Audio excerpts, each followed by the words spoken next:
राजू अंसारी जी कहाँ है? कांग्रेस में है राजू अंसारी जी या राष्ट्रवादी कांग्रेस पार्टी में? आप देखे जाते हैं नजीमुल्लाह के साथ, लोग हमेशा यही कहते हैं कि एनसीपी के राजू अंसारी। एक में अजीत दादा के सबसे अगर करीब कोई है हमारे थाना के अंदर तो वो नजीमुल्लाह है, इजीली अप्रोचेबल है। मैं नजीमुल्लाह के थ्रू अजीत पवार साहब को जाता हूँ। तो यही तो कारण है ना भाई, जितेंद्र अवार्ड जी को जो फंड नहीं मिलता है, फंड जो पूरा नजीमुल्लाह जी लेके आ जा रहे हैं, मुमरा में इस्तेमाल कर रहे हैं। और अवार्ड साहब तो हमेशा कहा है कि भाई मुझे फंड नहीं दिया जाता, मुझे फंड नहीं मिलता, मुझे आमदन निधि नहीं मिलती, कहाँ से काम करेंगे? फिर यही होता है कि अवार्ड साहब के पास कुछ नहीं है, काम ही नहीं कर पा रहे हैं। आपको किसी से के पास जाकर के भीख मांगने की जरूरत थी?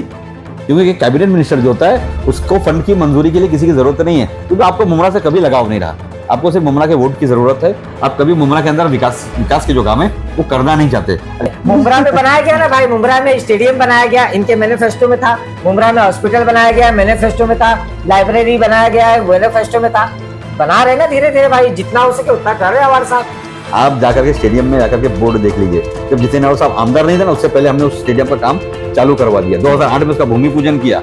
आप बावड़ी में तैरना चाहेंगे, तालाब में तैरना चाहेंगे या समंदर में तैरना चाहेंगे? अगर तैरना है तो भाई बड़ी जगह पे ही तैरेंगे। बड़ी जगह पे तैरना चाहिए। हमने आपको चुन के करके ले दिया, स्टेट गवर्नमेंट की चुन के दिया। पैसा आ रहा है लेकिन लोग फिर ये नजरिया बनाते, अरे भाई इतना पैसा आ रहा है, 100 करोड़ आ रहा है, इतना करोड़ आ रहा है, इतना ये आ रहा है, तो भाई पैसा जा रहा कहाँ है? डेवलपमेंट क्यों नहीं दिख रहा है? इतने पैसे में तो लोगों का ऐसा विचार है कि ये मुमरा तो आधा न्यूजीलैंड हो जाना चाहिए था। मैं तो आपके विकास की बातें सुन रहा हूँ, पैसा भी आप ला रहे, फंड भी ला रहे। नहीं, मैं आपको चैलेंज देता हूँ कि हम जो बात बोल रहे हैं उसको जाके आप जगह पर देखिए। बैनर तो लगता है आपके एरिया का, कहीं ना कहीं रेहान पितरवाले जी का बैनर, उसके ऊपर निधि और अवार्ड साहब का फोटो। तो आप ला रहे हैं पैसा कि वो ला रहे हैं? अब क्या मालूम, दोनों में से कोई तो एक झूठ बोल रहा होगा भाई। काम किसी और का, नाम किसी और का। एक कहावत है, नानी के माल पे दादी का फातिया। हाँ। और हमारे मुसलमानों में एक कहावत और भी है कि मेहनत करे मुर्गा, अंडा खाए फकीर। उसमें जावेद मेडिकल साहब ने आगे कुछ परेशानी डाली। नहीं, उन्होंने परेशानी नहीं, उन्होंने कहा कि भाई आप वर्क ऑर्डर दिखाइए और ये जो निधि आ रही है ये निधि शासन की है, आपकी नहीं। आप मत बोलिए कि अपना निधि है, हमारी निधि से नहीं, तुम्हारी निधि से नहीं हो रहा है, ये निधि शासन की है। बार बार लोग ये कहते हैं कि भाई श्रीकांत शिंदे जी को भी बोले यहाँ काम करने, यहाँ कुछ काम ही नहीं करते हैं, ये उनके कॉन्स्टिट्यूएंसी में आता है कि नहीं आता है। हमारे बाजू में दोस्ती करके है, इस इलेक्शन के बाद में वहाँ के लोगों को पानी की किल्लत थी, एक बहुत बड़ा उन्होंने वहाँ पे डिस्टिलेशन प्लांट लगा के दिया, अपने पर्सनल प्यूरिफिकेशन प्लांट लगा करके दिया, अपने पर्सनल ट्रस्ट से लगा दिया। जो श्रीकांत शिंदे फंड है वो ट्रस्ट है, उसके माध्यम से उन्होंने करके दे दिया। और लगभग मेरे ख्याल से दोस्ती में जितने भी है सारे माइनॉरिटी है, उसके बावजूद उन्होंने करके दिया। वैशाली मैडम को तो वोट दिए, लेकिन वैशाली मैडम ना आती है, ना जाती है, ना उनका कौन सी पार्टी में है, कौन से पक्ष में है, क्या भूमिका है, कुछ नहीं पता। और बल्कि उल्टा, हाँ, कहीं ना कहीं वो हमारे मुसलमानों के खिलाफ भी बातें करते हैं। इतने माहिर है, ये इतने माहिर है लड़ाने में। आज जो इस राष्ट्रवादी की जो दुर्दशा हुई है, या दो अलग अलग पार्टी, एक तुतारी हो गई और एक घड़ी हो गई, हाँ। इसकी भी कहीं ना कहीं वजह जो है वो यही है, क्योंकि मैंने अपने आंखों देखा हाल बता रहा हूँ आपको। मैं आई विटनेस उस चीज का देखा कि बाकायदा सुप्रिया सुले जी ने इनको, मैं नाम नहीं लूंगा, आप समझ लीजिए, कि इनको घर से बाहर कर दिया। भैया हमारे घर का मामला, आप बाहर रहिए। लड़ेगा नहीं तो कैसे फिर टिकट मिलेगा नगर सेवकी का? लड़ना भी तो जरूरी है। अरे भाई खुश करना है साहब को, नहीं लड़ेंगे तो अवार्ड साहब कैसे लगेगा कि मेरा चहेता कार्यकर्ता है, मुझे कैसे टिकट देंगे? मैं इस पे आता हूँ कि राजू भाई किसके खास है? राजू भाई नजीमुल्लाह के ज्यादा खास है या राजू भाई जो श्रीकांत या एकनाथ शिंदे जी के खास है? भाई कहीं अवार्ड साहब का फोन आया आपको कि भाई चल मेरे पास आ जा, मेरा करीबी बन जा, कहीं ना कहीं दोनों वो करेंगे, तो फोन तो आता रहेगा ना सबका। ऐसा है कि ये अवार्ड साहब का नहीं आया, कोई यहाँ के लोग आए को मनाने आ जाए। अभी इतना बड़ा कोई नहीं हुआ है कि मेरी डिक्शनरी में उसको लेकर के, किसी और को लेकर के नहीं, सिर्फ उस शख्स को लेकर के सुलह, मनवली या आपस में सेटलमेंट, ये डिक्शनरी में नहीं है। मेल मिलाप ये सेटल, ये मेरी डिक्शनरी में नहीं, उस शख्स को लेकर के, हमारे माननीय श्री आमदार साहब को लेकर के, ये मेरी डिक्शनरी में नहीं है। तो ये रंजिश शुरू हो गई क्या आपकी? नहीं, मैं तो 2014 में उनके साथ में नहीं था। लोगों को ये नहीं समझ में आता है कि ये नगर सेवक चुनाव है, ये महानगर पालिका चुनाव है, यहाँ पे हमको गटर, नाला, सड़क, रास्ता, छोटी छोटी गलियां देखना है। यहाँ पे भी फिर वही स्टेज लगेगा और यही होगा कि भाई आप जिसको जिताओगे महानगर पालिका में भाजपा का, वो भाई महापौर बढ़ जाएगा। तो आप अगर जिताओगे तो कहीं ना कहीं राष्ट्रवादी जो गठबंधन में है, जो महायुति में, वो जीत जाएगी, वो बैठ जाएगी, यही होगा ना? बहुत अच्छा सवाल किया आपने। नमस्कार, मैं नीलेश कनौजिया जनता जनार्दन टाइम्स में आपका स्वागत करता हूं। दरअसल मैं आपको बताऊंगा कि महानगर पालिका चुनाव को लेकर अब कहीं ना कहीं जो है रेस चालू हो गई है, मतलब जो है भागदौड़ शुरू हो चुका है। और मैं आपको बताऊं कहीं ना कहीं काम शुरू है, कहीं ना कहीं लोगों के एक दूसरे के ऊपर आरोप प्रत्यारोप है, कौन निधि लाया, कौन काम करा रहा है। कहीं ना कहीं ये भी कहा जाता है कि आज जिनके पास मैं आया इंटरव्यू के लिए, बताना चाहूंगा कि महानगर पालिका का और काफी मालूमात ये रखते हैं। कहीं ना कहीं बात ये भी अगर मैं कहूं, महानगर पालिका जब ये जाते हैं तो कहीं ना कहीं इनकी कलम से भी लोग डरते हैं, ये भी कहा जाता है। तो मैं बात कर रहा हूँ राजू अंसारी जी की, जो मेरे साथ मौजूद है अभी। इनसे हम पूरी महानगर पालिका चुनाव को लेकर और थोड़ा सा जो है जो विधानसभा चुनाव हुआ उसको लेकर हम थोड़ी सी बात करेंगे, क्योंकि ये पहला मेरा इनके साथ जो है चर्चा हो रहा है यहाँ पर। राजू अंसारी जी, पहला मेरा सवाल, और शॉर्ट में थोड़ा सा हम ये करेंगे कि राजू अंसारी जी कहाँ है? कांग्रेस में है राजू अंसारी जी या राष्ट्रवादी कांग्रेस पार्टी में है?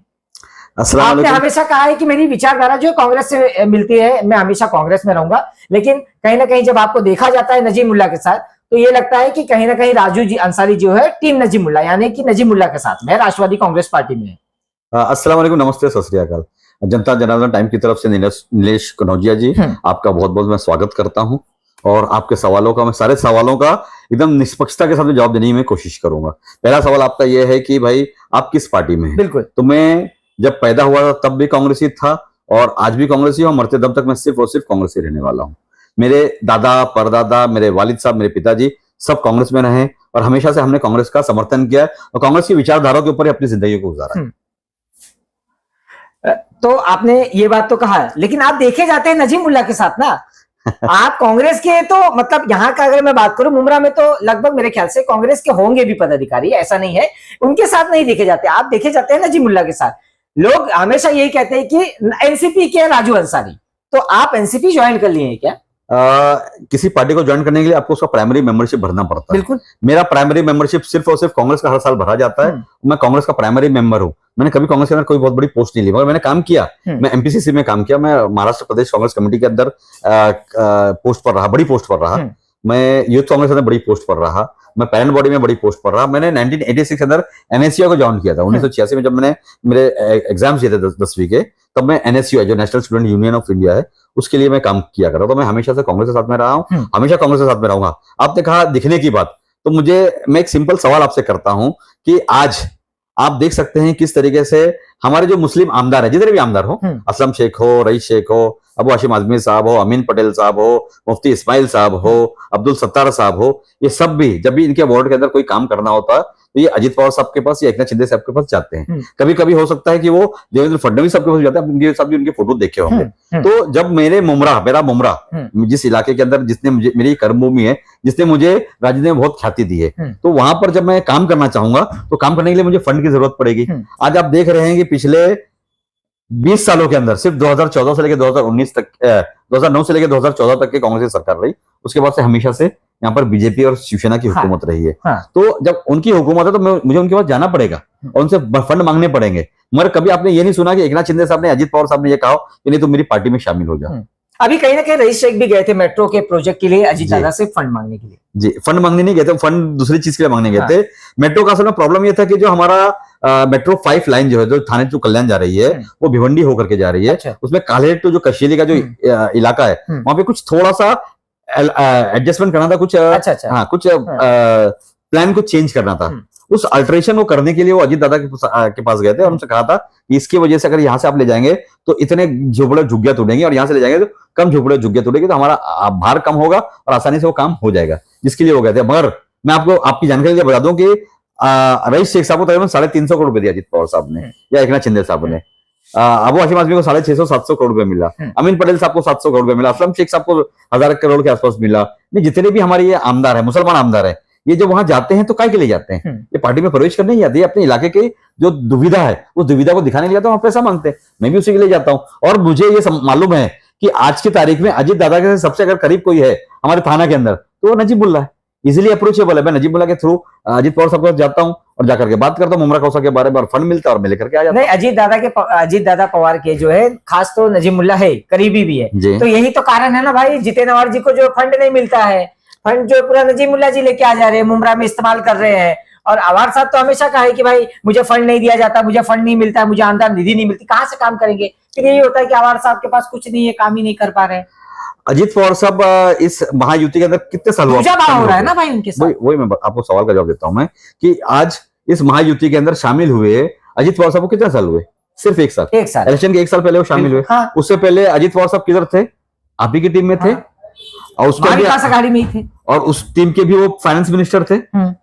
आप मंत्री। आप उस वक्त के मंत्री थे। आप खुद भी मंत्री थे। आप उस वक्त के हाउसिंग एंड डेवलपमेंट मिनिस्टर थे 2.5 साल के लिए। तब आपको किसी से के पास जाकर के भीख मांगने की जरूरत थी? क्योंकि कैबिनेट मिनिस्टर जो होता है उसको फंड की मंजूरी के लिए किसी की जरूरत नहीं है। फंड कैबिनेट मीटिंग के अंदर वो अपना पेश कर सकता है। भले मैं बोलता हूँ 100% नहीं मंजूर होगा, पर 50% मंजूर हो सकता था। मैं इसीलिए आपसे कह रहा हूं कि आप राइट टू इन्फॉर्मेशन एक्ट के जरिए पता कीजिए कि जो शख्स 16 साल से यहाँ पर एमएलए है, इस 16 साल के अंदर 7.5 साल वो सत्ता के अंदर रहा। 2009 में जब वो जीत कर आए, 2009 से लेकर 2014 तक वो सत्ता में रहे, जिसमें 6 महीना वो मेडिकल एजुकेशन मिनिस्टर रहे। उसके बाद 2014 से लेकर 2019 तक वो विपक्ष में रहे। उस वक्त भी विपक्ष नेता था, एलओपी जो थे, कौन थे वो? अजीत पवार साहब ही थे। अब उनके साथ में थे। 2019 से लेकर के 2022 तक के 2.5 साल फिर आप मिनिस्टर रहे और मंत्रिमंडल के अंदर रहे। तो 7.5 साल के अंदर 3 साल आप मंत्रिमंडल में रहे, 7.5 साल आप सत्ता में रहे। तब ऐसा क्या हुआ कि उस टाइम पे दूजा भाव नहीं हुआ और आपको 1 रुपया फंड नहीं मिला? उस टाइम पे तो आप कह सकते थे कि भाई मेरे साथ दूजा भाव हो रहा है, मगर आप चुपचाप बैठे रहे, क्योंकि आपको मुमरा से कभी लगाव नहीं रहा। आपको सिर्फ मुमरा के वोट की जरूरत है। आप कभी मुमरा के अंदर विकास के जो काम है वो करना नहीं चाहते। अगर आप करना चाहते तो आज मुमरा में जिस तरीके से थाना के अंदर प्लेग्राउंड है, थाना के अंदर इंडोर स्टेडियम है, थाना के अंदर हॉकर्स प्लाजा है, थाना के अंदर पार्किंग प्लाजा है, थाना के अंदर बड़े बड़े छोटे मोटे हॉस्पिटल्स है, मैटरनिटी हॉस्पिटल्स है, रिक्शा स्टैंड है, गार्डन है, स्विमिंग पूल है, तो मुमरा में क्यों नहीं है? मुमरा में जो भी बनाया गया, देखो आपका सवाल करने से पहले मैं आपको बता दूं, नहीं मुमरा में बनाया गया ना भाई। मुमरा में स्टेडियम बनाया गया, इनके मैनिफेस्टो में था। मुमरा में हॉस्पिटल बनाया गया, मैनिफेस्टो में था। लाइब्रेरी बनाया गया है, मैनिफेस्टो में था। बना रहे ना धीरे धीरे भाई, जितना हो सके उतना कर रहे हैं हमारे साथ।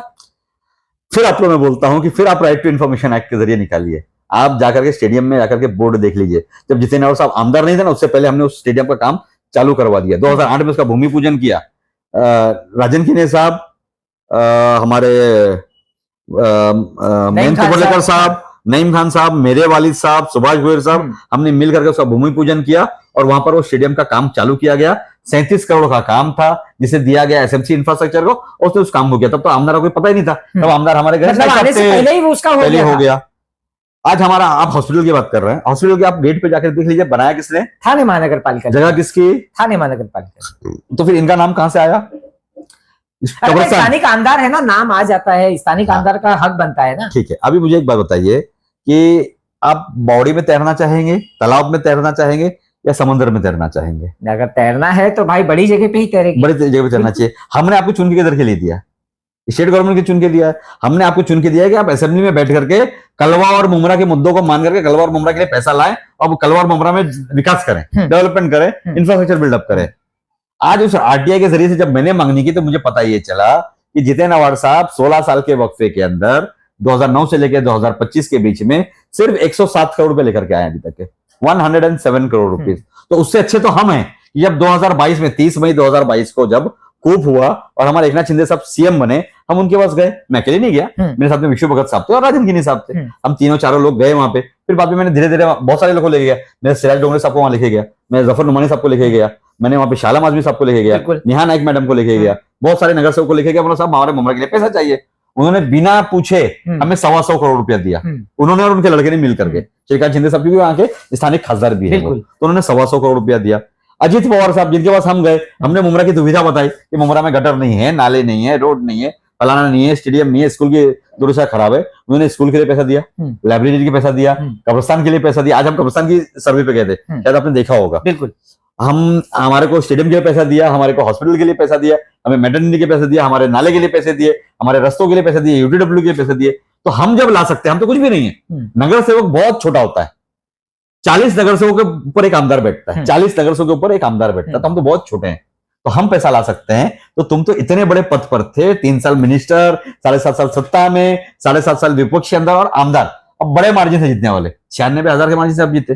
तो आपने तो बहुत ज्यादा पैसा लाना चाहिए था मुमरा कौसा के लिए। मैंने आपने कभी मुमरा कौसा के साथ में काम को लेकर के कभी आपने ग्रीवियसनेस दिखाई ही नहीं, मतलब सीरियस कभी आप हुए ही नहीं कभी। तो आप कितना फंड मिला है पूरा, अगर मैं बात करूं कितना फंड मिला है अभी तक? देखो मैं आपको लिस्ट दिखा दूंगा आपको पूरी सारी की सारी, कि तकरीबन 181 करोड़ रुपया अजीत पवार साहब ने दिया है और इस इलेक्शन से पहले, एमपी इलेक्शन से पहले तकरीबन 125 करोड़ रुपया एकनाथ शिंदे साहब ने दिया था।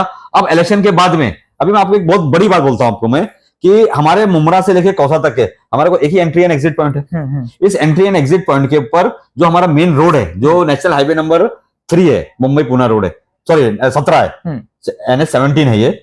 इस NHI के ऊपर एक ही रास्ते पे हमको आना है, इसी के ऊपर जाना है।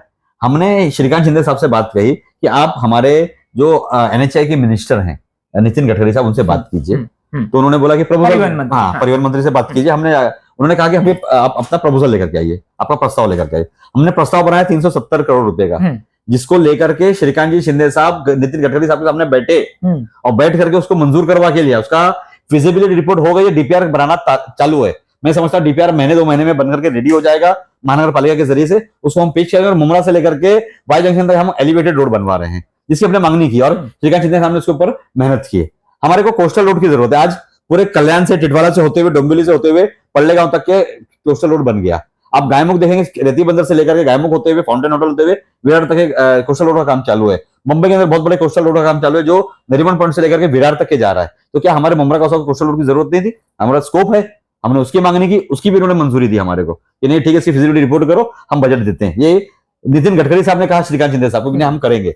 हमारे मुमरा के अंदर जो पार्सिक टनल के ऊपर जो हमारा आरओबी, जिसे रेल ओवर ब्रिज कहते हैं, आज उसकी जो बॉटलनेक है बहुत खतरनाक है। आज आप देखेंगे जब हम रोशनी महल के पास जब आगे बढ़ते हैं तो वो बॉटलनेक की वजह से हमारे वहां पे हमेशा ट्रैफिक कंजेशन रहता है। शाम के वक्त और सुबह के वक्त बहुत ज्यादा ट्रैफिक कंजेशन रहता है। हमने बात की श्रीकांत शिंदे साहब से, उन्होंने कहा नहीं, इसको दोनों तरफ हम 10-10 मीटर बढ़ाएंगे, जिसकी उन्होंने फाइल बनाई, बजट के लिए पेश किया, बजट एलोकेशन हो गया, टेंडर कॉल होने वाला। हो सकता है महीने भर के अंदर या 2 महीने के अंदर उसका टेंडर कॉल हो जाएगा। तो हम तो पैसा ला रहे हैं। तो ये जो चीजें हैं, आप यहाँ के आमदार है तो आपको दिखनी चाहिए थी, क्यों आपको नहीं दिख रही है? राजू भाई, आप पैसा ला रहे हैं, लोगों से हम बोलते, मतलब लोगों को दिखता भी है कि भाई पैसा आ रहा है, लेकिन लोग फिर ये नजरिया बनाते, अरे भाई इतना पैसा आ रहा है, 100 करोड़ आ रहा है, इतना करोड़ आ रहा है, इतना ये आ रहा है, तो भाई पैसा जा रहा कहाँ है? डेवलपमेंट क्यों नहीं दिख रहा है? इतने पैसे में तो लोगों का ऐसा विचार है कि ये मुमरा तो आधा न्यूजीलैंड हो जाना चाहिए था। आप किस्मत तोड़ने गए कभी? हाँ, पहले किस्मत तोड़ने का रोड 12 फीट का था, आज कितने फीट का है? 40 फीट का है। बिल्कुल, हाँ, बड़ा ही हुआ वहां पे। तो देखा आपने कि हमने स्कूल की दीवार तोड़ी, अंदर किया, सोसाइटी की दीवार तोड़ी, गटर को अंदर किया। किस्मत बेकरी से लेकर के बाहर नईम खान साहब के बंगले तक का जो हिस्सा था वो इतना खतरनाक था कि इसके ऊपर 2 मरतबा जितेंद्र अवार्ड साहब ने ओपनिंग की, नारियल फोड़ा, और नहीं कर पाए।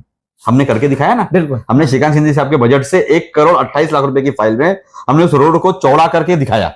हमारा बाहुबली जैन मंदिर ट्रस्ट, जिसे मुमरा के अंदर नंगी बाबा लोग कहते हैं, और उसका एक्चुअल नाम जो है बाहुबली जैन मंदिर ट्रस्ट है, उसी की प्रॉपर्टी के अंदर से एक रोड हमारा ऊपर बाईपास को जुड़ता है, जो 10-12 फुट का था। अक्सर वहां पर एक्सीडेंट हुआ करता है। बिल्कुल, आपने देखा कई मतलब वहां पे ब्रेक फेल हो गया, गाड़ियां आकर के हुआ भी, हादसा भी हुआ, बड़ा हादसा हुआ, बड़े-बड़े हादसे हुए। हमने उस रोड को चौड़ा किया। आज वो रोड की आपको मालूम है विड्थ कितनी? 12 मीटर की विड्थ है। आज हमने उस रोड को चौड़ा कर दिया।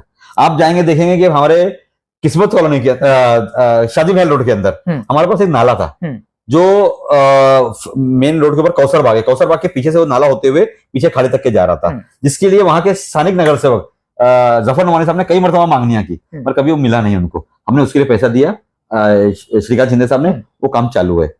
हमारा ग्रीन पार्क के एक हिस्सा, ग्रीन पार्क का हिस्सा, वहां पर एक नाला, जिसकी वजह से ग्रीन पार्क और ग्रीन एवेन्यू, वहां पर हमेशा लीगल बिल्डिंग है, उस लीगल बिल्डिंग के अंदर मस्जिद के अंदर 3-3 फीट पानी भरता था। उस उनका जो स्टिल पार्किंग का जो एरिया है, जहां उनकी गाड़ियां खड़ी होती है, हर साल वहां पे 3-3 फीट 4-4 फीट पानी भरता था। मतलब कहीं ना कहीं पैसा आया, यूटिलाइज भी हो रहा है पैसे, काम चालू है। आप जाके देख लीजिए, आप दोस्ती एसआर के पीछे जो हमारा खड्डी का जो नाला है, उस नाले का काम चालू है, आप जाके देख सकते हैं। हमारा चरनी पड़े का नाले का काम चालू है, आप देख सकते हैं। हमारे मास होटल का रोड हमने बना के लिए, आप देख सकते हैं। हमारा एसके रेसिडेंसी के बाजू का जो रोड है, हमने कंक्रीटीकरण किया, आप देख सकते हैं। हमारा जुनेद प्लाजा से लेकर के चरनीपाड़ा तक का जो रोड है अंदर का, उस रोड को हमने कंक्रीटीकरण किया, आप देख सकते हैं। मैं तो आपके विकास की बातें सुन रहा हूँ, पैसा भी आप ला रहे, फंड भी ला रहे हैं। मैं आपको चैलेंज देता हूँ कि हम जो बात बोल रहे हैं उसको जाके आप जगह पर देखिए। बिल्कुल, इन्होंने साफ तौर पे ये भी कह दिया कि चैलेंज भी है कि भाई जहां पे इन्होंने बताया है, आप जाके विकास का कार्य देख सकते हैं, इसमें कोई दो राय नहीं है। फंड तो आप ला रहे हैं, पैसा आ रहा है, सब कुछ हो रहा है, मैं कैसे मानूं भाई? क्योंकि बैनर तो लगता है आपके एरिया का, कहीं ना कहीं रेहान पितलवाले जी का बैनर, उसके ऊपर निधि और अवार साहब का फोटो, तो आप ला रहे हैं पैसा कि वो ला रहे हैं? आप क्या मालूम, दोनों में से कोई तो एक झूठ बोल रहा होगा भाई, दोनों में से कहीं ना कोई तो एक ये कर रहा होगा। आप मुझे बताइए, जिसका आपने कौन ला रहा है पैसा, कौन इस्तेमाल कर रहा है? नाम लिया इस रशीद कमोड में, उनके पास कोई ओहदा है?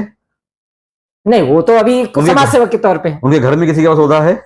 अभी तो नहीं है फिलहाल कोई, पहले भी नहीं था। उनके घर में कोई नगर सेवक नहीं है, वो सिर्फ और सिर्फ जितेन अवार्ड का कार्य करता है, सिर्फ और सिर्फ जितेन अवार्ड का कार्य करता है। ये जितने भी लेटर, जितने भी मांगने के लेटर है, ये नगर सेवक के लेटर के ऊपर है। अच्छा, हमारे इलाके के अंदर हमें भी पता चला कि अगर नगर सेवक नहीं है तो या पूर्व नगर सेवक है तो मांगनी नहीं हो सकती, पूरी नहीं हो सकती। जो स्थानिक, जो करंट नगर सेवक होता है भाई, हाँ, जो करंट नगर सेवक होता है, उसी की मांगनी के ऊपर एक काम किया जाता है। तो हमारे इलाके के अंदर 4 नगर सेवक थे 33 नंबर वार्ड के अंदर। एक हमारे घर से है साजिया अंसारी, एक शालम आजमी, बिल्कुल, एक जमीला नासिर खान, और एक गुंजन से। हाँ, उस फाइल के अंदर जो फाइल बनी है ना 50 करोड़ की फाइल, जिसका हमने वहां पर प्रेस कॉन्फ्रेंस मिली, उसमें आप देख सकते हैं खोल करके, तो उसमें सिर्फ शालम आजमी का और शाजिया अंसारी का ही लेटर है।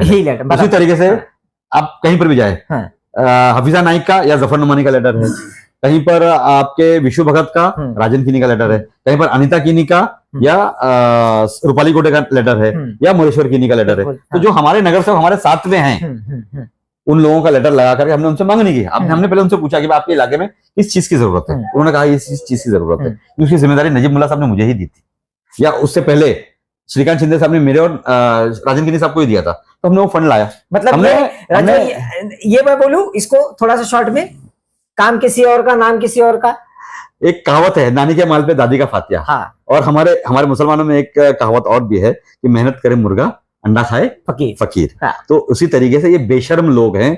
और खास करके देखो, आपको मैं बता देता हूँ, हमारी इन लोगों से कोई दुश्मनी भी नहीं है, क्योंकि इनको लड़ा कौन रहा है वो आप देखिए। पीछे के जो हकीकत है उसको समझिए कि एक आदमी बंगले में बैठा रहता है और वहां से ऑर्डर देता है कि वहां पर अपना बैनर लगाओ, वहां जाके उन काम के अंदर अड़ंगा डालो। आज आपने देखा कि एक किस्मत कॉलोनी के अंदर एक हलीमा बिल्डिंग के काम को रोकने की कोशिश की गई। वो काम किसके लिए हो रहा था? क्या नेहा नायक अपना घर बना रही थी? किसके लिए काम कर रही थी? वहां आवाम काम कर रही थी। उसकी दुविधा आपको बताता हूँ मैं। हुआ ये कि उस हलीमा बिल्डिंग का नाम उस फाइल के अंदर नहीं है, वहां पर बार बार उठा गया कि फाइल में देखिए हलीमा नाम नहीं है, फाइल में देखिए हलीमा नाम। ऐसा है कि हम जब कोई काम करते हैं तो हम कहते हैं रशीद कंपाउंड परिसर, चौक परिसर, फलाना रवीबाग परिसर के लिए फंड मांगा जाता है। परिसर के लिए हमने काम मांगा, कहीं का काम हो गया, कहीं का काम बाकी, हमने उसको काम को करने की कोशिश की। उसमें जावेद मेडिकल साहब ने आके कुछ परेशानी डाली। नहीं, उन्होंने परेशानी नहीं, उन्होंने कहा कि भाई आप वर्क ऑर्डर दिखाइए और ये जो निधि आ रही है ये निधि शासन की है, आपकी नहीं। आप मत बोलिए कि अपना निधि है, हमारी निधि से नहीं, तुम्हारी निधि से नहीं हो रहा है, ये निधि शासन की है जी, और जिसमें कहीं ना कहीं टैक्स पेयर है हम लोग जी। देखो, जितनी भी निधियां हैं वो ना मेरे बाप की निधि है ना किसी के बाप की निधि है, वो निधि आम जनता की निधि है। जनता की निधि के ऊपर जनता का ही हक होता है। कोई आकर के कहे कि नहीं ये मेरी निधि है, मेरी निधि से ही सारा काम हो रहा था। हाँ, मेरी सूचना है, मैंने प्रस्ताव को माना और प्रस्ताव के ऊपर सरकार ने मंजूरी दी और हम काम कर रहे हैं। मगर आपको मैं एक बात बता दूं कि जिस तरीके से उसको रोकने की कोशिश की उस काम को, आप मुझे एक बात बताइए कि अगर हम लेटर नहीं देते तो क्या अजित पवार साहब मुमरा के अंदर वो पैसा देते? नहीं मिलता। मांगे नहीं तो पैसा कहां से मिलेगा? उसका सूत्र तो हम ही है, उसके सूत्रधार हम हैं। हमने उसको आगे बढ़ाया, तब कहीं जाके पैसा आया। अभी आपको मैं एक बात बता दूं, मैं अभी मुमरा का बहुत सारे मिसिंग लिंक है, कई जगहों पर है। सभी लोगों ने लेटर दिया महानगर पालिका के अंदर, बिल्कुल, सबको पैसा नहीं मिला। मगर जब हम बैठे और हमने कहा नहीं, जफर नुमानी का नाला लो, साजिया परवीन का नाला लो, अशीन राउत का नाला लो, ग्रीन पार्क का शालम का नाला लो, मेरा एक नाला दोस्ती का लो, सम्राट नगर का मोरेश्वर का नाला लो, रूपाली गोटे का नाला लो, नेहा नाइक का एक नाला लो। तो जब हमने नाले को दिया, और आप वो लिस्ट देख सकते हैं, मैं लिस्ट आपको दे दूंगा मैं, कि वही नाले जो इन नगर सेवकों थे वही नाले के ऊपर बजट मिला। तो ये सीधा सीधा दर्शाता है कि जब तक कि हम नहीं चाहेंगे मुमरा में बजट नहीं आएगा। तो हम चाह रहे हैं कि मुमरा में बजट, और मुमरा में जो मतलब जो जरूरी काम हो, जो प्रायोरिटी वाले काम हो, फर्स्ट प्रायोरिटी, उस काम को किया जाना चाहिए। हम उसके लिए मांग नहीं करते और होता है काम। चलिए, आपने ये बात तो पूरी ये किया, थोड़ी सी इसकी मामलात आप दीजिए कि बार बार लोग कहते हैं कि भाई आप कहीं ना कहीं करीबी भी हो श्रीकांत शिंदे जी के, इसलिए मैं ये सवाल पूछ रहा हूं कि आपने कहा कि नितिन गडकरी जी से उन्होंने मांगनी की, पास हो रहा, कहीं ना कहीं काम भी शुरू होएगा, बराबर। तो आप मुझे बताइए, बार बार लोग ये कहते हैं कि भाई श्रीकांत शिंदे जी को भी बोले यहाँ काम करने, यहाँ कुछ काम ही नहीं करते हैं, ये उनके कॉन्स्टिट्यूएंसी में आता है कि नहीं आता है। और कहीं ना कहीं इसीलिए आपको मैं बता दूं कि लोग यही नजरिया रखे और वैशाली दरेकर को जो है 1 लाख से ज्यादा का वोट दे दिए। तो उनका काम तो आपने बता दिया कि नितिन गडकरी जी से मिलकर वो कहीं ना कहीं मुमरा के विकास के लिए बातें कर रहे हैं, लोग क्यों नहीं समझ पा रहे हैं भाई? सुनिए, अभी मैं आपका एक ही सवाल है, इस सवाल के मैं 2 जवाब दूंगा। पहला जवाब तो मैं ये दूंगा कि 2004 में जब ये हमारा बाईपास रोड जो है इसका काम चालू नहीं हुआ था, इस काम की कवायद चल रही थी। उस वक्त के हमारे कमिश्नर थे संजय सेठी साहब। सुभाष गोयल साहब विरोधी पक्ष नेता थे। सुभाष गोयल साहब के साथ में मैं दिल्ली गया। उस टाइम पे टीआर बालू हमारे housing and road development corporation के मिनिस्टर थे, सॉरी रोड मिनिस्टर थे, रोड एंड ट्रांसपोर्ट मिनिस्टर थे वो। तो उस वक्त में हम जब फाइल लेकर के उनके पास गए तो मुझे आज भी बराबर याद है कि 3 दिन वहां पर खेमा डाल करके सुभाष गोयल साहब वहां पर बैठे हुए थे। हमारे कमिश्नर संजय सेठी साहब बैठे हुए थे, टीआर बालू साहब का अपॉइंटमेंट लिया जा रहा था, बार बार जाकर उनको बताया तो उसके अंदर कुछ ना कुछ क्वेरीज दिखा रहे थे बार बार। मुझे आज भी याद है कि उस वक्त के हमारे जो सिटिंग इंजीनियर केडी लाला साहब वो साथ में वहां पर थे, और रतन अवसरमल जो हमारे डेप्यूटी सिटिंग इंजीनियर थे उनके साथ में 3 दिन लगातार, मैं 2004 की बात कर रहा हूँ, आज से 21 साल पहले की बात कर रहा हूँ, मैं 3 दिन लगातार रोज रात में दिल्ली से बंबई आया हूँ और रोज सुबह बंबई से दिल्ली वापस गया हूँ। 3 दिन लगातार, मतलब 3 दिन में मैंने 6 फ्लाइट पकड़ा, मैं और रतन अवसरमल। आप जाके महानगर पालिका में इंक्वायरी कर सकते हैं। हम वहां गए और जाकर के उसका प्रेजेंटेशन दिया और मंजूर करवा के ही हटे। ये मेरे अंदर जिद थी। उसी तरीके से मेरे अंदर जिद है कि भाई हमारा खासदार जो है, भले उसको वहां पे वोट ना मिला हो, मगर वो यहाँ पे काम करना चाहिए, और उसने दिखाया। 2018 की बात है, मेरे ख्याल 17 या 18 की बात है कि हमने इस चौपाटी को लेकर के हमने मुमरा कौसा के एक बहुत बेहतरीन प्रेजेंटेशन बताया। मैंने आपने देखा होगा उस टाइम पे मैंने फेसबुक पे, व्हाट्सएप में, सोशल मीडिया पे मैंने प्रेजेंटेशन डाला था कि हमारी चौपाटी इस तरीके से हमारी बनाई जानी चाहिए। हमने मांग नहीं रखी, महानगर पालिका ने पैसा नहीं दिया। हमने श्रीकांत शिंदे साहब के पास गए, श्रीकांत शिंदे साहब ने फौरन जाकर के उनके पिताजी जब सीएम बने उनसे बात की, 65 करोड़ रुपया दिया, 65 करोड़ रुपीज, बहुत बड़ा अमाउंट है। बिल्कुल, आप जाकर के आज उस चौपाटी को देखते, शायद आपने देखा भी होगा, अभी बीच में हमने उसके ऊपर लाइव किया था, फेसबुक लाइव किया था, सभी मौजूद थे, सभी लोग वहां पर मौजूद थे, पूरी टीम नजीब मुल्ला वहां पर मौजूद थी। तो हमने उस लाइव करके दिखाया था किस तरीके से वहां पे एम्पी थिएटर, 2 एम्पी थिएटर बनाए गए, साइकिलिंग ट्रैक बनाया गया, जॉगर्स ट्रैक बनाया गया, वॉकिंग एरिया बनाया गया है, फॉरेस्टिंग गार्डन बनाया गया है, टॉयलेट्स बनाई गई है, पार्किंग प्लाजास बनाए गए हैं, 2 विसर्जन घाट बनाए गए हैं। तो ये किसने बनाया? खासदार नहीं बनाया, मुमरा में ही आता है। उसके बाद में आप बताइए मुझे कि मुमरा कौसा के अंदर जो 125 करोड़ रुपया देकर के जो रोडों काम किया जा रहा है, किस्मत करने का रोड देख लिए, बाहुबली जैन मंदिर ट्रस्ट का काम देख लीजिए, या नालों का काम देखिए, किसने पैसा दिया? खासदार साहब ने ही दिया। हमारे बाजू में दोस्ती करके है, इस इलेक्शन के बाद में वहां के लोगों को पानी की किल्लत थी, एक बहुत बड़ा उन्होंने वहां पे डिस्टिलेशन प्लांट लगा के दिया, अपने पर्सनल प्यूरिफिकेशन प्लांट लगा करके दिया, अपने पर्सनल ट्रस्ट से लगा दिया, जो श्रीकांत शिंदे फंड है, वो ट्रस्ट है, उसके जरिए माध्यम से उन्होंने करके दे दिया। और लगभग मेरे ख्याल से दोस्ती में जितने भी है सारे माइनॉरिटी है, उसके बावजूद उन्होंने करके दिया। अभी आपको एक बात बता दूं मैं कि शील मापा रोड, मैंने सिर्फ एक ही मरतबा बोला, मैं और रमाकांत मड़वी उस टाइम पे यहाँ पे इच्छुक थे एमएलए लड़ने के लिए। हम दोनों ने मांगनी है कि साहब पूरे मुमरा में स्ट्रीट लाइट है, आगे जाएंगे तो नवी मुंबई, जो जहां से नवी मुंबई चालू थे टांकी के आगे से मापा रोड पे, वहां पे स्ट्रीट लाइट है, मगर उस टांकी से लेकर के हमारे शील का जो फ्लाईओवर है वहां तक वहां पे स्ट्रीट लाइट नहीं है। उन्होंने फौरन लब्बैक कहा और फौरन उन्होंने वहां पे कमिश्नर को फोन किया कि उसका फाइल बनाइए, बजट मैं देता हूँ। उन्होंने बजट दिया और वहां पे स्ट्रीट का काम चालू है। मैं 10 दिन में काम चालू है तो पूरी स्ट्रीट लाइट वहां पर जल करके चालू हो जाएगी। आज हमारे मुमरा कौसा के अंदर बहुत सारी तकलीफें हैं, कब्रिस्तानों की तकलीफ है। आज कब्रिस्तान के लिए उन्होंने फंड दिया हमारे को, 5 करोड़ रुपए अजीत पवार साहब ने एमएमएलए कब्रिस्तान के लिए दिया, 2 करोड़ रुपए उन्होंने अमृतनगर कब्रिस्तान के लिए दिया, 1.5 करोड़ रुपए उन्होंने लाइब्रेरी के लिए दिया, 5 करोड़ रुपए उन्होंने स्कूल के लिए दिया, 4 करोड़ 70 रुपए अभी स्कूल का काम चालू है, 1 करोड़ 35 लाख रुपए हमारे कौसा की स्कूल का काम चालू है। मुमरा बाजारपेट की स्कूल के लिए 5 करोड़ रुपया दिया उन्होंने, पटेल हाई स्कूल की स्कूल के लिए 1 करोड़ 70 लाख रुपया दिया उन्होंने। किसने दिया?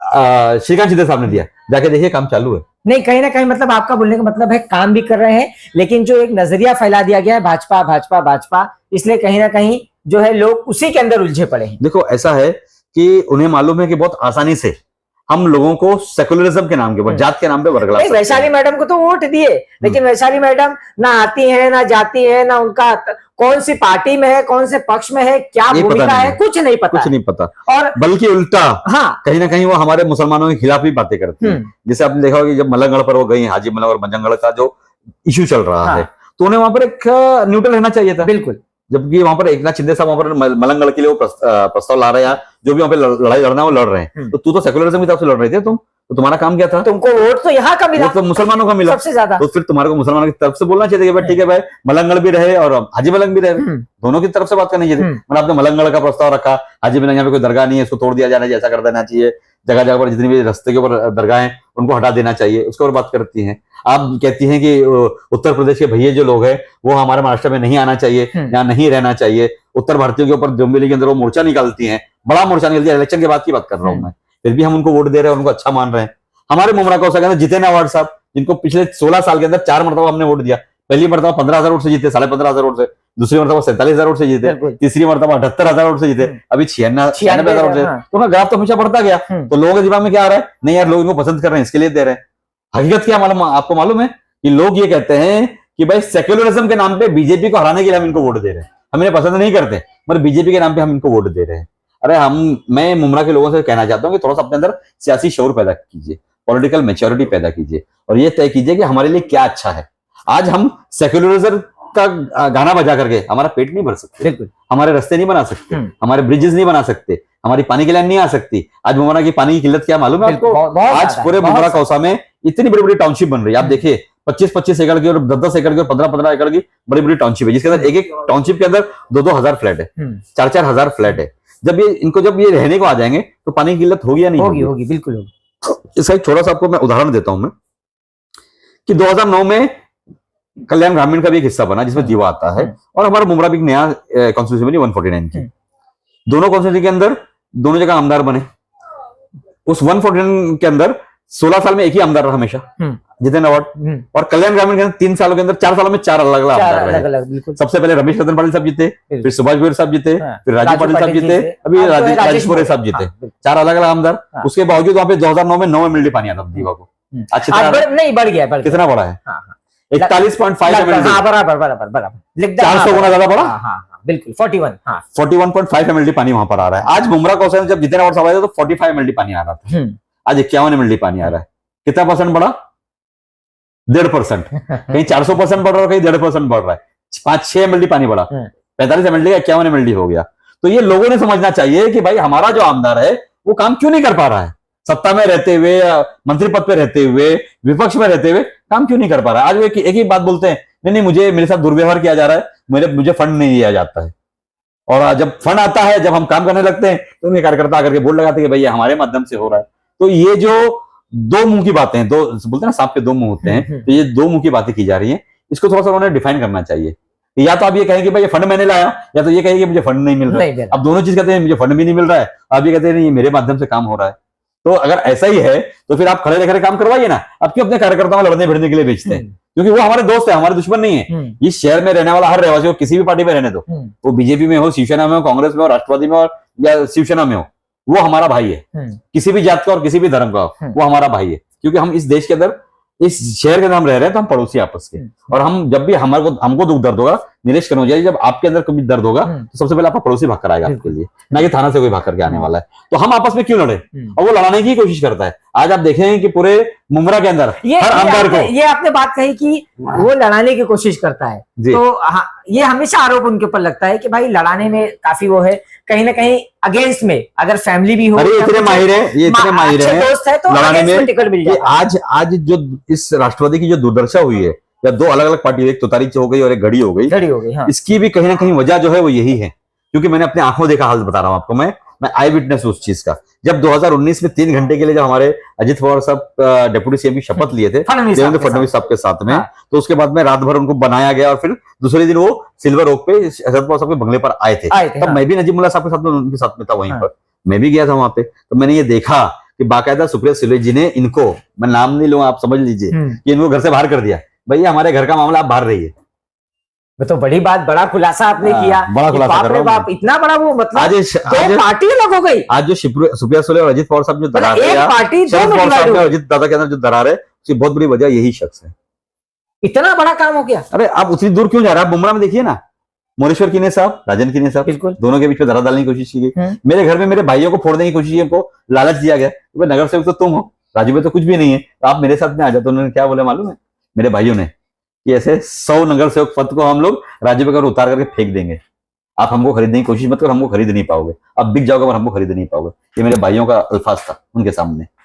आज मुमरा के अंदर अश्विन राउत और शानू पठान साहब के बीच में दरार डाल दी गई, कहीं ना कहीं जफर नुमानी साहब के बीच में और दूसरे के बीच में दरार डाल दी गई, है ना। हर जगह कहीं ना कहीं सबको लड़ाया जा रहा है आपस में। आज आप देख रहे हैं नेहा नाइक और जायद मेडिकल के बीच में दरार डाल दी गई। मेरे यहाँ पे मेरे ही कार्यकर्ता को मेरे खिलाफ खड़ा कर दिया गया, है ना। तो ये जो किया जा रहा है, ये क्यों किया जा रहा है? ये कहीं ना कहीं मुझे ऐसा लगता है ये अंग्रेज वाला है, जो अंग्रेजों ने कहा था कि डिवाइड एंड रूल, जब तक आप डिवाइड नहीं करोगे, जब तक आप डालो राज करो, हाँ फुट डालो और राज करो, तो ये वही कर रहे हैं। उसी की वजह से आज ये मुमरा कौसा के अंदर एक दूसरे को लड़ाते रहते हैं। आज बंगले पर बैठे आराम से, मुमरा कौसा हर आदमी लड़ रहा है। आपने देखा जब हम ओपनिंग करने आए थे तो कहीं से आवाज आ रही थी ओपनिंग नहीं देंगे। लड़ेगा नहीं तो कैसे फिर टिकट मिलेगा नगर सेवकी का? लड़ना भी तो जरूरी है। अरे भाई खुश करना है साहब को, नहीं लड़ेंगे तो आवाज हम कैसे लगेगा कि मेरा चहेता कार्यकर्ता है, मुझे कैसे टिकट देंगे? इसके ऊपर एक मैं बहुत छोटी सी बात आपको बोलता हूं मैं, कि आप बाजार जाते हैं, बाजार में आप जाके सामान खरीदते हैं, आप जाकर के टमाटर खरीदते हैं, बिल्कुल 4 तरीके का टमाटर मिलता है आपको। एक हरा टमाटर, एक पीला टमाटर, एक लाल टमाटर और एक दबा कुचला टमाटर। आप जाके ढूंढते हैं कि जो अच्छा आपके लिए उस वक्त के लिए होगा, वो सस्ता होगा, वो टमाटर आप खरीद करके लेते हैं। कितने दिन चलेगा वो टमाटर आपके घर में? 1 या 2 दिन। बिल्कुल। तो जब नगर सेवक 5 साल चलने वाला है तो आप उसको ठोक बजा के क्यों नहीं लेते?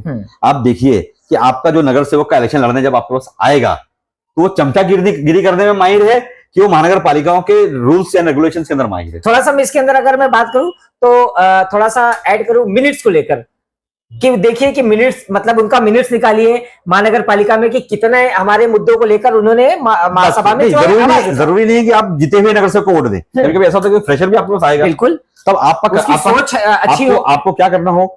देखो आपको मैं बात बताता हूँ। मैं आज मुंबई में चले जाए, मुंबई में जब नगर सेवक का इलेक्शन आता है, मैं बांद्रा की बात कर रहा हूँ, तो बांद्रा वेस्ट के अंदर जब नगर सेवक का इलेक्शन आता है, जितने नगर सेवक फॉर्म भरते हैं, क्योंकि वहां पे सिंगल वोट सिस्टम है, तो जितने नगर सेवक का फॉर्म भरते हैं सबको सोसाइटी बिठाती है सामने और सबसे सवाल करती है। क्या सवाल करते हैं? सबसे पहला ये सवाल करती है कि आप हमारे इस वार्ड के बारे में क्या जानते हैं, इसकी रूहानियत क्या, मतलब कैसा इसके यहाँ पे इसकी रचना कैसे हुई, इसकी रचना क्या है, यहाँ पे तकलीफें क्या, कहाँ वाटर लॉगिंग होती है, कहाँ एंटी सोशल एलिमेंट्स बैठ कर पानी कहाँ भरता होगा, पानी भरता है, कहाँ गटर नहीं है, कहाँ नाला नहीं है। फिर आपकी 5 वर्षीय योजना क्या है, आप 5 साल यहाँ पर जीत कराएंगे तो 5 साल में आप क्या क्या काम करेंगे, आपकी प्रायोरिटीज क्या है, आपके अंदर सुनने का मादा है या नहीं। आप जब आपके सामने आपके पास लोग सवाल लेकर के आएंगे तो आपको सुनोगे, आप झिड़का के भगा दोगे। आज आप देखिए जिस तरीके से हमारे मुमरा कौसा के जो चौथा स्तंभ माना जाने वाला, जिसे मीडिया कहा जाता है, स्वतंत्र पत्रकारिता कहा जाती है, जब वो सवाल करती है तो क्या होता है आपके साथ में? गाली भी दी जाती है, भगा भी दिया जाता है, धक्का मुक्की भी कर दिया जाता है। उनसे ज्यादा उनके कार्यकर्ता धक्का मुक्की कर लेते हैं। वही बड़ा तो जब आपने किसी को नुमाइंदा चुना है तो उसको बहुत ठंडे दिमाग से बैठ करके हर सवाल का जवाब देना पड़ेगा। अगर गलती है तो मर्द की तरह उसे मानना भी पड़ेगा कि हाँ मेरे से गलती हुई है, मैंने ये काम सही तरीके से नहीं किया, उसको मैं अगली बार सही तरीके से, लोग माफ करते हैं, लोगों ने माफ किया है, बिल्कुल बिल्कुल किया है ना। आज आपको मैं बात बता दूं, 1992 के अंदर यही बाल ठाकरे थे और ये उद्धव ठाकरे थे जिन्होंने कहा था कि हमें गर्व है कि हमने बाबरी मस्जिद तोड़ी। लोगों ने उनको माफ किया ना। क्यों माफ किया? क्योंकि सेकुलरिज्म को चोला पहन कर आए हैं, तो लोगों ने उनको माफ कर दिया। तो लोग माफ करने वाले लोग हैं। एक बार उनके पास बैठिए तो सही, सामने बैठ करके समझिए तो सही उनकी दुविधा क्या है, उनको काम करने की कोशिश कीजिए। राजू भाई, अब कहीं ना कहीं मैं इस पे आता हूँ कि राजू भाई किसके खास है? राजू भाई नजीमुल्लाह के ज्यादा खास है या राजू भाई जो श्रीकांत या एकनाथ शिंदे जी के खास है? भाई ऐसा है कि श्रीकांत शिंदे साहब का और मेरा जो ताल्लुक है वो 2014 से है, क्योंकि जब वो पहली मरतबा 2014 में इलेक्शन लड़ रहे थे यहाँ पे एमपी का, तो उनके जो वालिद साहब हैं, उनके वालिद साहब और मेरे वालिद साहब दोनों साथ में नगर सेवक थे, साथ में नगर सेवक बने, एक ही वक्त में बने। मतलब एकनाथ शिंदे जी और आपके जो पिताजी बाबू भाई जी, इदरीस अंसारी नाम था उनका, तो बाबू भाई और एकनाथ शिंदे साहब दोनों साथ में नगर सेवक रहे, एक ही बैच के थे, एक ही साथ में टर्म निकाला उन्होंने, 6 साल 7 साल साथ में रहे लोग। तो मेरा उनके साथ बहुत क्लोज रिलेशन था और हमेशा से एकनाथ शिंदे साहब ने मुझे सपोर्ट किया है, चाहे वो लॉकडाउन के वक्त में मुझे अनाज देने को लेकर के हो, चाहे वो दवा दारू को लेकर के हो, चाहे किसी का ऑपरेशन करवाने को लेकर के हो, मैंने फौरन उनको फोन करा था, फौरन बात को नकारा नहीं कभी। और श्रीकांत शिंदे साहब क्योंकि खुद एक ऑर्थोपेडिक सर्जन है, आप जानते हो, वो एमएस है, एमएस ऑर्थो हैं और हड्डी के डॉक्टर हैं, वो स्पेशलिस्ट है उसके, पढ़े लिखे हैं, अच्छा उनको लैंग्वेज के ऊपर कंट्रोल है, वो हिंदी भी अच्छी बोल लेते हैं, इंग्लिश भी अच्छी बोल लेते हैं, हिंदी भी बोल लेते हैं और सांसद रत्न है। सबसे बड़ी बात तो यह है कि वो सांसद रत्न ने उनको सांसद रत्न से नवाजा है। तो एक अच्छे ओरेटर है, अच्छी बातें करते हैं। अब वो उनकी जात को लेकर के वो क्या करते हैं वो उनका लुकआउट है, मैं मेरी जात को लेकर क्या करता हूँ वो मेरा लुकआउट है। मगर जब हमारा एमपी से मुझे काम करवाने की बात आएगी तो मैं हमेशा श्रीकांत शिंदे के साथ में खड़ा रहूंगा और खड़ा रहा हूं। आज मैंने मुमरा के मुद्दों के ऊपर, देखो मैंने मेरा घर बनाने के लिए पैसा नहीं मांगा उनसे, मैंने मेरा बंगला बनाने के लिए पैसा नहीं मांगा उनसे, मैंने मेरे ऑफिस बनाने के लिए पैसा नहीं मांगा उनसे। मैंने कहा कि मुमरा कौशल में फलानी तकलीफ है, इसमें जितना पैसा आप दे सकते हैं आप दीजिए, और उन्हें दिया। फिर बचे हुए मुद्दे को लेकर के हम अजित पवार साहब के पास गए। अब अजित पवार साहब के पास जाने के लिए मुझे कहीं ना कहीं सीढ़ी की जरूरत है, क्योंकि मैं अगर डायरेक्ट जाता था हो सकता है मुझे इतनी दी नहीं देते मगर कम देते। हमने नजीमुल्लाह साहब का साथ पकड़ा कि नहीं आप हमारे साथ में चलिए, आप मुमरा कौशल के ऊपर आप थोड़ा सा मेहनत कीजिए, मुमरा कौशल के अंदर हमको कुछ फंड की जरूरत है। उन्होंने मेहनत की, फंड भी मिला हमको माशाल्लाह, 181 करोड़ रुपया दिया उन्होंने, जिसमें 50 करोड़ का टेंडर हो चुका है और 77 करोड़ का नाले का टेंडर हो चुका है, दो का वर्क ऑर्डर हो चुका है, बाकी के वर्क ऑर्डर चालू है, धीरे धीरे वो भी आ जाएंगे। मगर उसी के साथ में हमने उनसे एक बात कही कि आज हमारे जो 149 मुमरा कलवा कॉन्स्टिट्यूंसी है, जिसके अंदर 56% मुसलमान रहते हैं, माइनॉरिटीज की तरफ से 56% मुसलमान रहते हैं। तो हम ये चाह रहे थे कि नजीमुल्लाह साहब यहाँ से इलेक्शन लड़े। ये मेरी मंशा थी, मेरी सोच थी कि वो यहाँ से इलेक्शन लड़ना चाहिए। मैंने उनसे कहा कि आप यहाँ से इलेक्शन, बोले नहीं आप इलेक्शन नहीं लड़ेंगे। मगर धीरे धीरे ऐसा समा बनता गया, माहौल बनता गया, सॉरी, और हमने उनको यहाँ पे इलेक्शन लड़वाया। अब जब इलेक्शन हमने लड़वाया तो मुमरा कौशल सीधा हिंदू मुस्लिम किया गया। भाजपा जितेंद्र अवार्ड मुसलमान हो गए और नजीब मुल्ला हिंदू हो गए। और हिंदू और मुस्लिम करके जिस तरीके से इस देश के अंदर बीजेपी जाति के नाम पर वोट मांगती है, उसी तरीके से मुमरा कौशल के अंदर जाति के नाम पर वोट मांगा गया और जितेंद्र अवार्ड साहब को एकदम कंप्लीट मुसलमान दिखा दिया गया। हमें होना क्या चाहिए था कि भाई जो हमारे मुमरा कौशल अच्छा काम करने वाला उसको चुन के लाया जाए। हमने 3 मरतबा मौका दिया आपको। हमने 2009 में मौका दिया, 2014 में मौका दिया, 2019 में मौका दिया। अब हर तरीके से विफल हुए, अब हर तरीके से फेलियर है। तो हम ये चाह रहे थे कि मुमरा में एक बदलाव होना चाहिए, एक नई क्रांति आनी चाहिए, नया इंकलाब आना चाहिए और मुमरा में कुछ अच्छे से काम होने चाहिए। आपने हमें नकारा। और मैं आपको एक बात और बोलता हूं, खाली नकारा ही नहीं, जिस तरीके से आप बोल रहे हैं 96,000 वोट से आप जीते हैं, तो आप ही ने उस सवाल का जवाब दे दिया। जैसे आपने कहा ना कि भाई मुमरा कौशल के लोगों ने चौथी मरतबा जिता के लाया, तो मुझे एक बात बताइए, क्या 235 सीट ये महायुति जीत सकती थी क्या? आप ही ने कहा, आपने सुप्रीम कोर्ट में जब हलफनामा डाला, एफिडेविट डाला, तो आपने कहा कि नहीं, पूरे जितने भी इलेक्शन हुए रिगिड इलेक्शन थे, जिसमें ईवीएम सेट करके पूरे महाराष्ट्र के अंदर इलेक्शन को रिजिड किया गया है। तो ये आप ही के सवाल का जवाब है कि 96,000 वोट से आदमी जो जीता है, ये किसकी मेहरबानी से जीता है? ये ईवीएम की मेहरबानी से जीता है, ये टोरेंट की मेहरबानी से जीता है, ये इनके अंदर की खाकी चड्डी उसकी वजह से जीता है, या फडणवीस की वजह से जीता है? मैं ये बात पे आता हूँ कि चलिए आपका साफ तौर पे कहना है कि दोनों के करीबी नहीं आप, जहां से मुझे मौका मिलता है लोगों के काम करने के लिए, वहां आप चले जाते हो जी। तो इनके दोनों का करीबी होने का मौका नहीं मिला।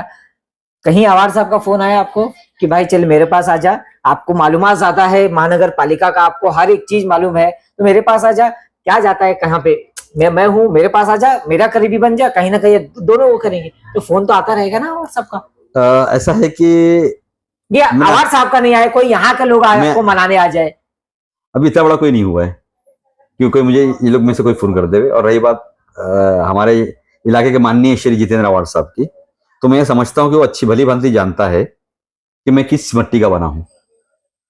मैं ये समझता हूँ कि मेरी डिक्शनरी में उसको लेकर के, किसी और को लेकर के नहीं, सिर्फ उस शख्स को लेकर के सुलह, मानवली या आपस में सेटलमेंट, ये डिक्शनरी में नहीं है मेरे। मेल मिलाप ये सेटल, ये मेरी डिक्शनरी में नहीं, उस शख्स को लेकर के, हमारे माननीय श्री आमदार साहब को लेकर के, ये मेरी डिक्शनरी में नहीं है। तो मैं ये बात को अगर थोड़ा सा ये करूं तो ये नाराजगी इसलिए है क्या, आपको इसके पहले इलेक्शन में 2017 के चुनाव में आपको कहा गया था कि 2 टिकट मेरे से ले ले, 2 टिकट पे तू चुनाव लड़, लेकिन कहीं ना कहीं 1 टिकट आपको मिला, 1 टिकट मिला नहीं, तो ये रंजिश शुरू हो गई क्या आपकी? नहीं, मैं तो 2014 में उनके साथ में नहीं था, सिर्फ क्योंकि पार्टी का हमारा कैंडिडेट था यासीन कुरैशी, मैं उसके साथ में था, उनके साथ में नहीं था। आपने किसी एक वीडियो में दिखा दिया मुझे 2014 में कि मैं स्टेज के ऊपर उनके साथ में बैठा हूँ, कहीं नहीं बैठा।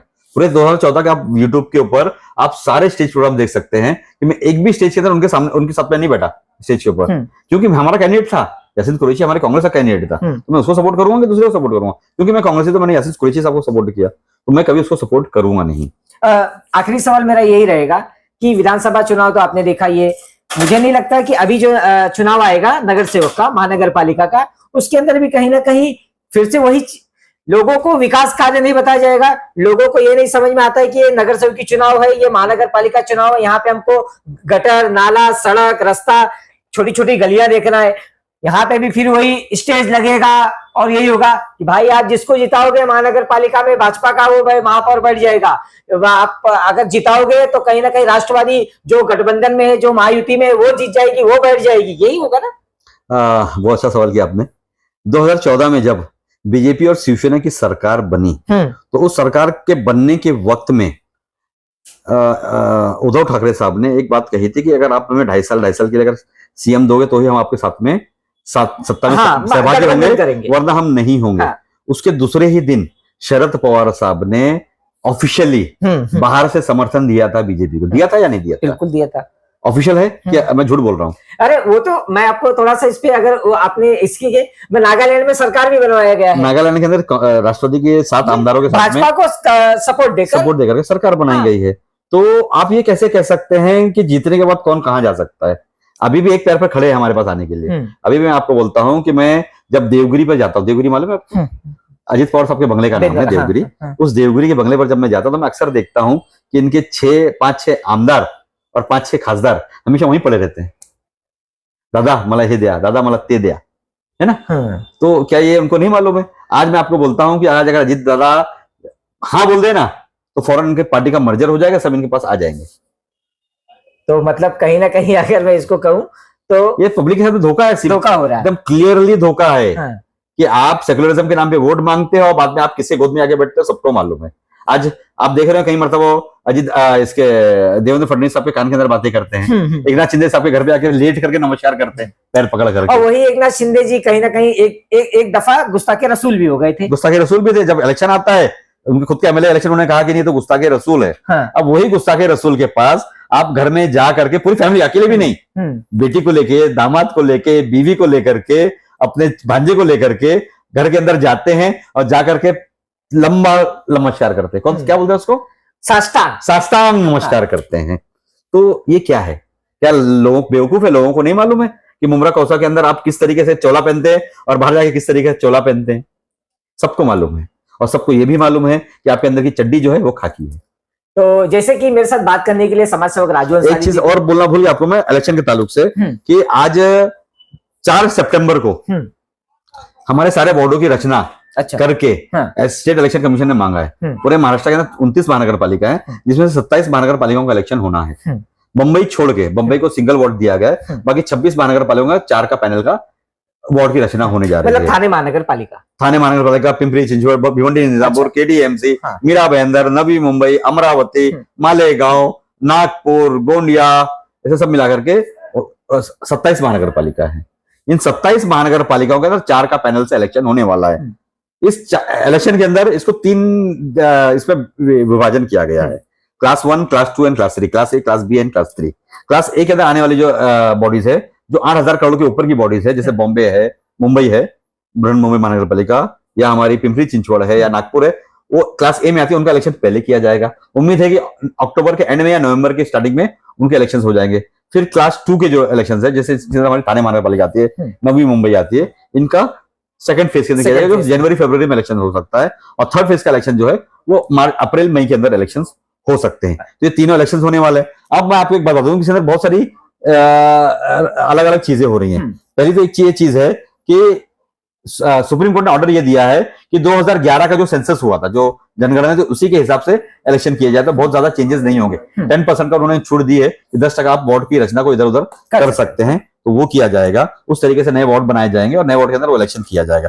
दूसरी चीज ये है कि भारत सरकार ने 2024 के इलेक्शन से पहले एक रेजोल्यूशन पास किया, एक बिल पास किया है कि हमारे देश की सारी विधानसभा और लोकसभा के अंदर 33% रिजर्वेशन फॉर वुमेन हो जाएगा, औरतों के लिए, महिलाओं के लिए आरक्षण किया जा रहा है। तो इस आरक्षण की वजह से पूरे देश का डेलिमिनेशन होगा।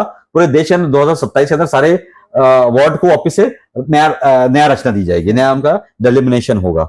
जिसके लिए मुझे ऐसा लगता है, जो मैंने स्टडी की है या जो मैं दिल्ली की बातों को मैं पढ़ रहा हूं, मुझे ऐसा लगता है कि हमारा लोकसभा के अंदर जो 545 सीट है, ये बढ़कर तकरीबन 750 के आसपास हो जाएगी। हमारी महाराष्ट्र की जो 288 सीट है, ये बढ़कर 377 के आसपास हो जाएगी। तो कहीं ना कहीं जो 33% लेडीज सीट बढ़ रही है, आ रही है इसके अंदर, तो उसके लिए वो सीट बढ़ाई जाएगी ताकि किसी को तकलीफ ना हो। जो जेंट्स है वो अपनी जगह एडजस्ट हो जाए और नई सीटों के अंदर लेडीज लोगों को एडजस्ट कर दिया जाए, तो सबका जो एक कैलकुलेशन है वो बराबर रहेगा। दूसरी चीज ये है कि हमारा जो सेंसस है, जो जनगणना है, इस जनगणना के लिए 30 मार्च 2026 से इस जनगणना को चालू किया जाएगा और 1 अप्रैल 2027 से पहले इसको खत्म कर दिया जाना है। ये ऑर्डर सुप्रीम कोर्ट ने दिया है। ये ऑर्डर हमारी सरकार ने, गवर्नमेंट ऑफ इंडिया ने दिया है, जिसके माध्यम 26 में चालू होगा। साल भर के वक्फे के अंदर इनको पूरा कास्ट बेस्ड सेंसस करना है, जिसकी मांगनी 2011 के अंदर मनमोहन जी की सरकार के अंदर हमारी कांग्रेस पार्टी ने की थी। चाहे वो कुमारी शैलजा हो, मीरा कुमारी हो, शशि थरूर हो, पी चिदम्बरम हो, राहुल गांधी हो,